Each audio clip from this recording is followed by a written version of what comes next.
আমরা যারা সমাজ জীবনে বিভিন্ন রকমের কাজকর্ম করি, ব্যবসা করি, ট্রেন বাসে কষ্ট করে যাওয়া আসা করি, বা বহু মানুষ আছে রাস্তাঘাটে ব্যবসা করে, তারা ভাবে আমরা কত কষ্ট করছি, জীবনে কত লড়াই করছি, আমাদের কত কষ্ট করে টাকা রোজগার করছি, আমাদের জীবনটা কত কষ্টের, ভগবান আমাদেরকে কত কষ্ট দিচ্ছে। তো আজ আপনাদের আমি কয়েকটি ভিডিও ক্লিপ দেখাচ্ছি। দেখুন পৃথিবীতে মানুষ কিভাবে লড়াই করে নিজের জীবন প্রতিপালন করে। আগে ভিডিওগুলো দেখুন।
তো দেখলেন, দেখুন আমাদের শরীরের সমস্ত কিছু আছে।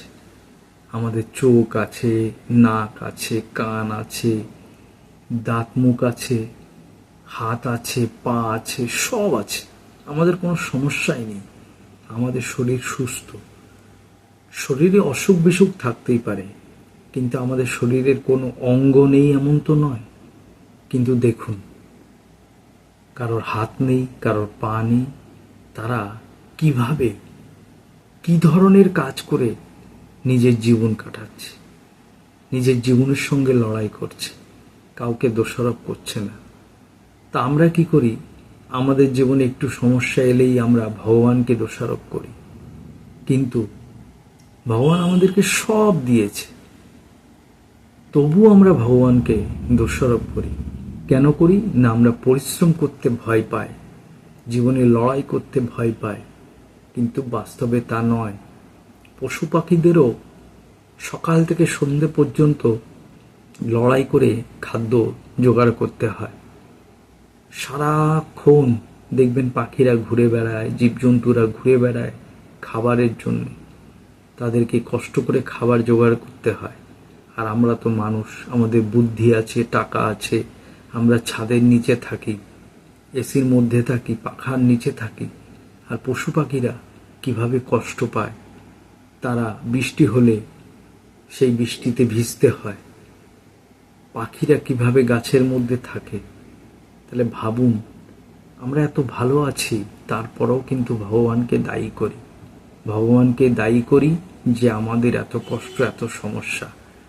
এই ভিডিওগুলো দেখলে তখন বোঝা যায় যে ভগবান আমাদেরকে কত ভালো রেখেছেন। তাই সর্বদাই ভগবানকে ধন্যবাদ দিন, ভগবানের প্রতি কৃতজ্ঞ থাকুন, এবং আমরা যে এত ভালো আছি সেটা ভগবানের কৃপাতেই ভালো আছি। প্রত্যেক সনাতনী ভাই বোনদের বলবো, ভগবানকে মানুন, ভগবানের উপর ভরসা বিশ্বাস করুন, দেখবেন জীবনে ভালো থাকবেন, আনন্দে থাকবেন, সুস্থ থাকবেন।